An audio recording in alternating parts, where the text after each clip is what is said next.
Sergey Paltsev is the deputy director of MIT's Joint Program on the Science and Policy of Global Change. He's the author of more than 100 peer-reviewed publications in scientific journals and books on climate. Paltsev was also a lead author of the Fifth Assessment Report Intergovernmental Panel on Climate Change, or the IPCC.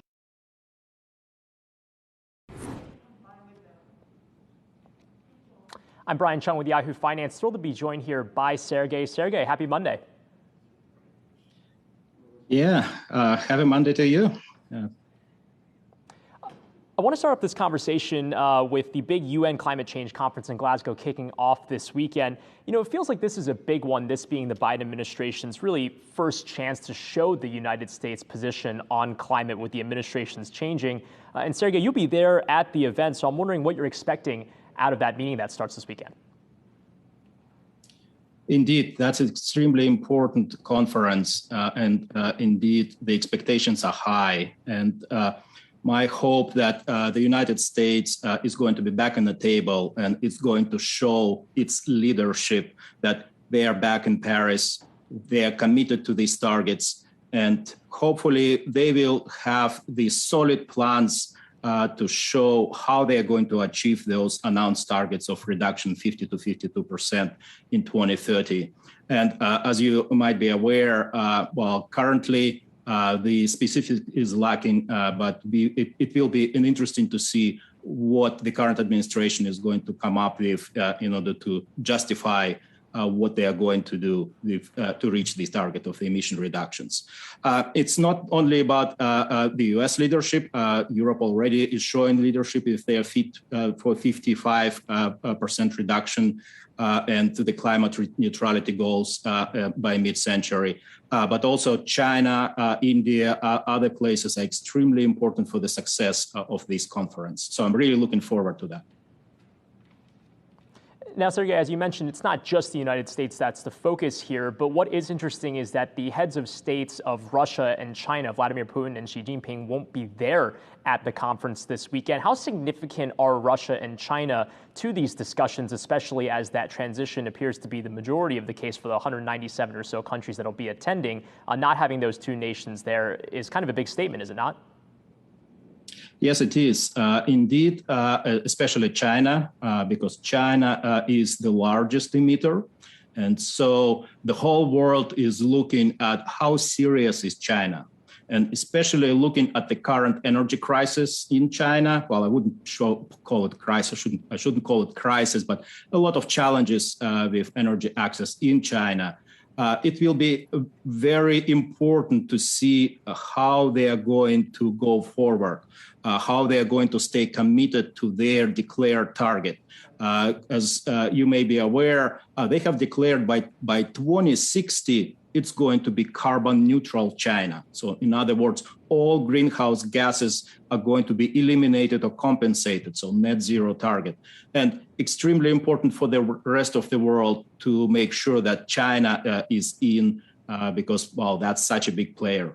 Russia is extremely important as well. And the current situation with energy in Europe also suggests that it's extremely important to have Russia on board in these negotiations and making sure that they are part of the solution.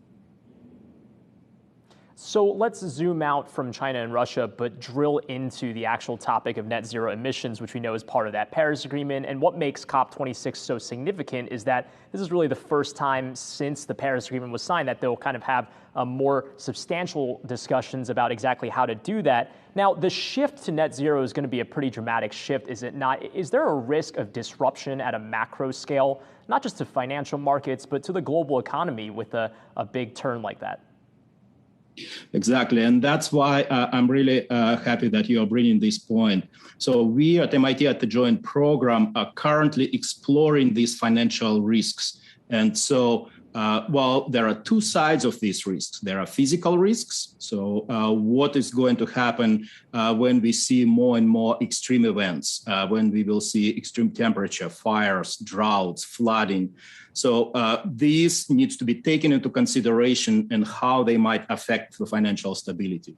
But on the other side, as you have correctly mentioned, there are transition risks. And so those are even more important because we currently don't have a clear understanding what exactly the pathway which the world is going to choose to get to those targets. So just to give you one example, the International Energy Agency has done an assessment where we are currently with all pledges and where we need to be in 2030 in order to reach 1.5 degree.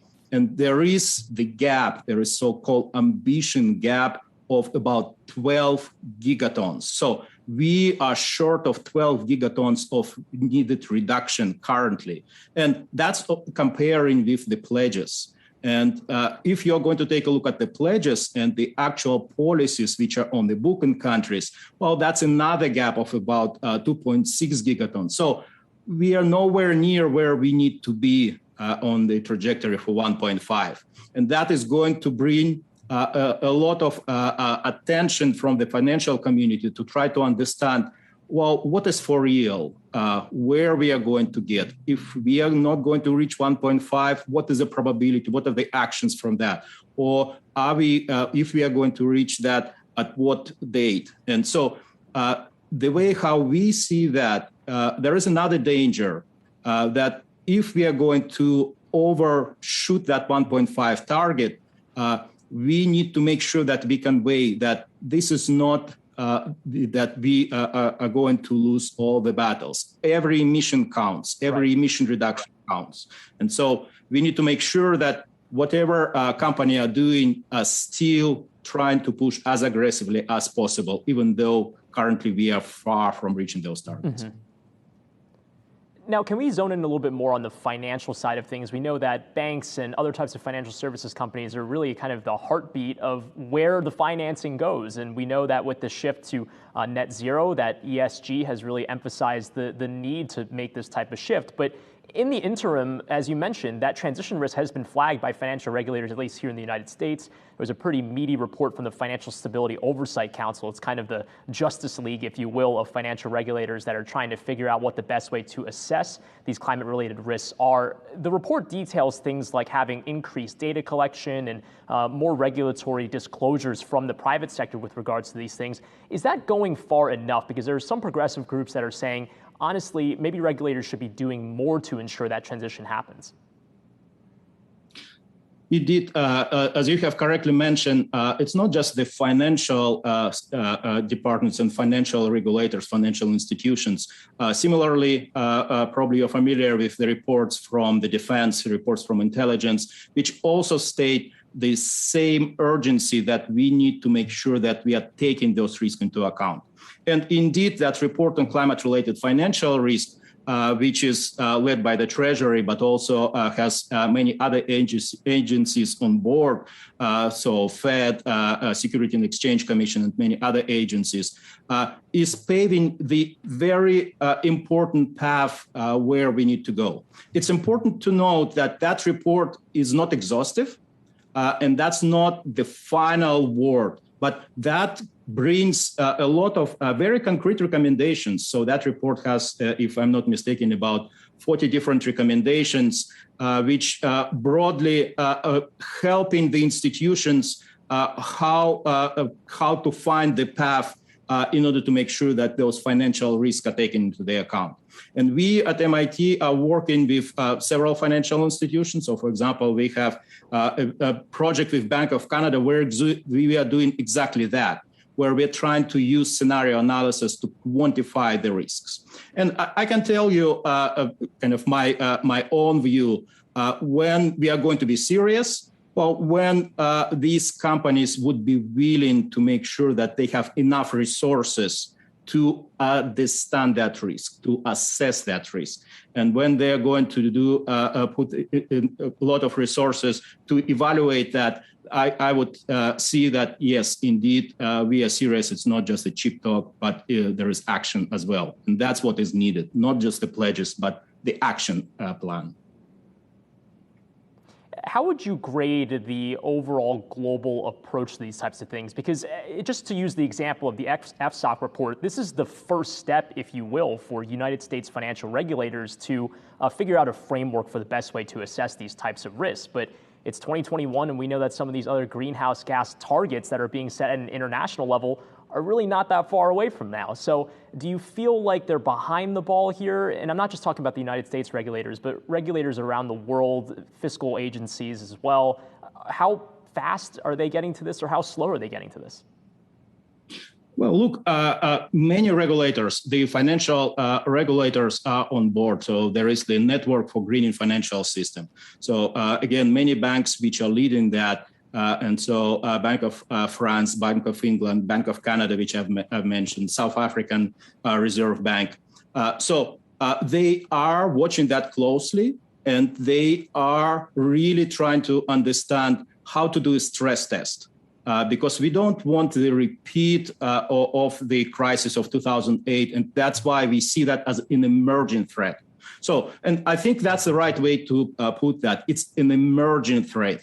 So it's not something which is going to be resolved overnight or even in 5 years or even in a decade. But that's an emergent threat which needs to be taken into any decision making.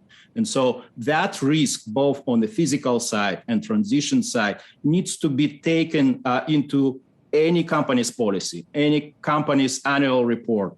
And so I think that's exactly what they do. And on the other side, you don't want to run faster than you need. And so I think you have to be really, really careful in this approach, making sure that you are not prescribing too much. And because that potentially can lead to some dead ends in terms of the technologies, in terms of the policies, and other approaches. So I think this latest report is, I think, extremely important, and that shows clear signal, not only in the US, but for many other financial institutions around the world. And Sergey, lastly here, we've been asking this about other climate-related guests today as well, but you're headed to that COP26 meeting. It feels different than it has in previous meetings. What would you need to see out of that meeting to declare it a success on a global scale in terms of trying to address a lot of the challenges that we just discussed in the last few minutes? What is extremely important is to send the clear signal that this policy is going to stay. Because what the investors need, what the companies need, they need to see that these targets are solid, that we are not going to give away and give up, even though we are not there in terms of the emission reduction. So my hope that it will be a confirmation that we will try to eliminate as much as greenhouse gases as possible by 2050. At the same time, I'm hoping that it will be involvement of the businesses and involvement of the market options. So like emission trading, carbon pricing, because that's extremely important to make sure that those instruments which brings the goal in the most economically efficient manner are staying on the table. And so that's, I see as the very good outcome out of this COP. But in general, again, if we confirm from the top leadership that the US is back and Europe is there and China and India are there, that's the most important signal for the rest of the markets, especially in the current turbulent times in the energy markets. Mm-hmm. A lot of work to do, but as you mentioned earlier in the interview, important to pace yourself and not move too fast on those transitions as they happen. But again, Sergey Paltsev, Deputy Director at the MIT Joint Program on the Science and Policy of Global Change. Thanks so much and safe travels to Glasgow. Thank you, Brian.